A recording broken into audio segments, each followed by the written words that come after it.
Welcome to తొలి వార్త. ప్రజల కోసం ప్రజల పక్షం వార్తలు చదువుతోంది మీ మాధురి.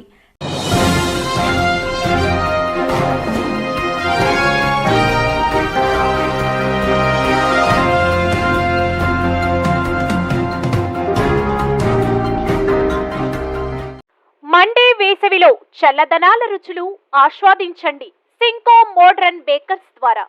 ఈ వేసవిలో చల్లని వివిధ రకాల రుచులతో కూడిన లస్సీలను ఆస్వాదించండి మా బేకర్స్ లో. రుచికరమైన matka lassi, plain lassi, dry fruits with ice cream lassi, అంతేకాకుండా mango malai delight, Africa delight, లచ్చి మలై, మిక్సీ ఫ్రూట్ సలాడ్ మరియు ఆల్ మోసోటోస్ వంటి చల్లని నేచురల్ డ్రింక్స్ తో వేసవి తాపం నుండి బయటపడండి. సింకో మోడ్రన్ బేకర్స్ స్థాపించి 50 సంవత్సరాలు పూర్తి చేసుకున్న సందర్భంగా మా కస్టమర్లకు ప్రత్యేక ఆఫర్స్. 4 ఏప్రిల్ నుంచి 14 ఏప్రిల్ వరకు ఒక లార్జ్ లస్సీ కొంటే మరొక లార్జ్ లస్సీ ఉచితం.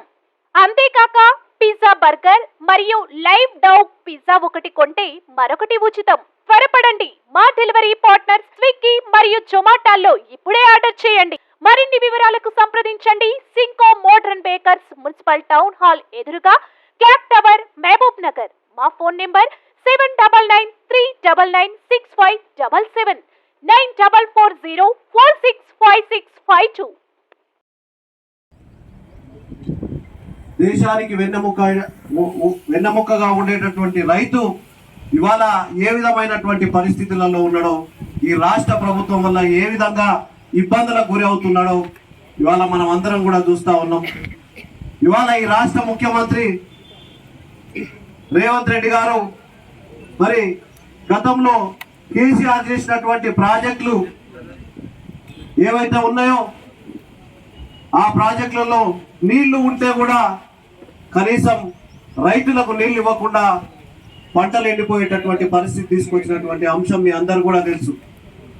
ఇవాళ ఈ రాష్ట్ర ముఖ్యమంత్రి కేవలం గతంలో ఉండేటటువంటి ముఖ్యమంత్రిని బ్లాక్మెయిల్ చేయడానికి మరి రైతులకు నీళ్లు ఇవ్వలేదంటే ఇవాళ ఏ విధమైనటువంటి పరిస్థితుల్లో ఉందో ఈసారి ఈ రాష్ట్రం ఏ విధమైనటువంటి పరిస్థితులలో ఒకసారి ఆలోచన చేయండి. వాళ్ళని భయభ్రాంతులకు గురి చేయాలని ఆలోచన చేస్తున్నాడు. కానీ ఇవాళ రైతులు మరి పంటలకు సకాలంలో నీళ్లు రాక ఏ విధంగా ఇబ్బంది పడుతున్నారో, పంటలు ఏ విధంగా ఎండిపోతా ఉన్నాయో మనం అందరం కూడా టీవీల ద్వారా, పేపర్ల ద్వారా, దగ్గర ఉన్నటువంటి ప్రాజెక్టుల ద్వారా రైతుల వ్యవసాయ పొలాలకు వెళ్ళి కూడా చూసినటువంటి పరిస్థితి మనందరం కూడా తెలుసు. ఇవాళ ఎందుకు ఈ రాష్ట్ర ప్రభుత్వం ఇచ్చినటువంటి హామీలు నెరవేరుస్తలేదు? ఇవాళ ఈ రాష్ట్ర ప్రభుత్వం రైతు డిక్లరేషన్ అని చెప్పి వరంగల్లో రైతు డిక్లరేషన్ మరి వాళ్ళ కోసం చేసినటువంటి డిక్లరేషన్ లో ఎన్ని అంశాలు మరి రైతుల కోసం చెప్పింది, ఏ ఒక్కటైనా పూర్తి చేసిందా అని ఒకసారి నేను వారిని అడుగుతా ఉన్నా. ఆ ఊసు కూడా ఎత్తడం లేనటువంటి పరిస్థితి. ఇవాళ ఎంతసేపు ఎన్నికలు రాజకీయమే గాని ఇవాళ నిజంగా రైతు రుణమాఫీ చేస్తా అన్నాడు. రైతులు ఇవాళ బ్యాంకులకు పోతే ఇవాళ రుణం మళ్ళీ తిరిగి ఇచ్చేటటువంటి అవకాశం లేకుండా పోయింది. ఇవాళ బ్యాంకుల ఆఫీసర్లందరూ కూడా రైతుల ఇంటి దగ్గర కూర్చునేటటువంటి పరిస్థితి మనందరం కూడా చూస్తా ఉన్నాం. ఈ రాష్ట్ర ప్రభుత్వం ఇచ్చినటువంటి హామీలు మరి రైతు కూలీలకు కూడా 12,000 రూపాయలు ఇస్తా అన్నది. ఇవాళ పండించినటువంటి పంటకు మద్దతు ధరతో పాటు 500 రూపాయల బోనస్ ఇస్తా అన్నటువంటి రాష్ట్ర ప్రభుత్వం ఎక్కడ ఉంది అని నేను అడుగుతా ఉన్నా. ఇవాళ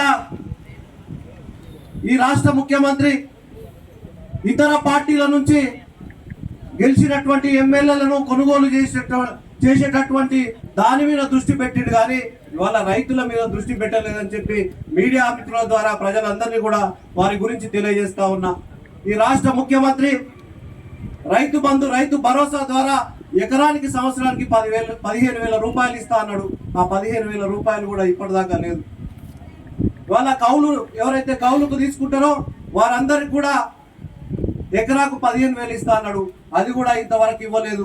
ఇవాళ రైతుల గురించే ఈ విధంగా తీసుకుంటే ఇవాళ చాలా డిక్లరేషన్లు చేసిండు. బీసీలకు, ఎస్సీలకు, ఎస్టీలకు, అదేవిధంగా యువతకు ఎన్నో డిక్లరేషన్లు చేసిండు.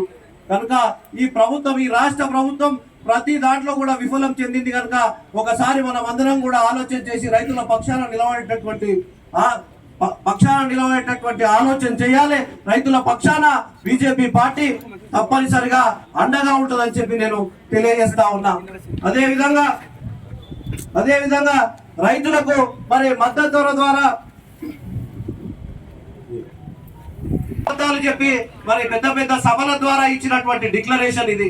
ఒకసారి మీరు అందరూ కూడా కాంగ్రెస్ పార్టీ మేనిఫెస్టోని చదవండి. ఇవాళ రైతులను ఏ విధంగా ఓట్ల కోసం మోసం చేసిందో ఒకసారి ఆలోచన చేయండి. ఇవాళ ఇచ్చినటువంటి హామీలను పూర్తి చేయకుండా ఇవాళ ఎన్నికలు వస్తే వేరే ఇతర పార్టీల నుంచి చేరికలు చేసుకోవడం, గేట్లు ఓపెన్ చేయడం, ఇటువంటి కార్యక్రమాలు చేస్తుంది. కానీ ప్రాజెక్టుల గేట్లు ఓపెన్ చేయడం లేదు, బ్యాంకుల గేట్లు ఓపెన్ చేయడం లేదు. ఇవన్నీ కూడా మనం అందరం కూడా ఆలోచన చేయాల్సినటువంటి విషయం. ఇవాళ వరికి మద్దతు ధర ఇస్తా అన్నది, మొక్కజొన్నకు మద్దతు ధర ఇస్తా అన్నది, కందులకు, ఈ విధంగా ప్రతి పంట కూడా మద్దతు ధర ఇస్తా అన్నటువంటి ప్రభుత్వం ఎక్కడ ఉంది అని ఒకసారి నేను మీ ద్వారా వాళ్ళని అడుగుతా ఉన్నా. ఈ రాష్ట్ర ముఖ్యమంత్రిని తప్పనిసరిగా ఇవన్నీ కూడా రైతుల కోసం నీవు ఇచ్చినటువంటి హామీలు పూర్తి చేయకపోతే బీజేపీ పార్టీ ఊరుకునేది లేదని నేను ఈ సందర్భంగా తెలియజేస్తా ఉన్నా.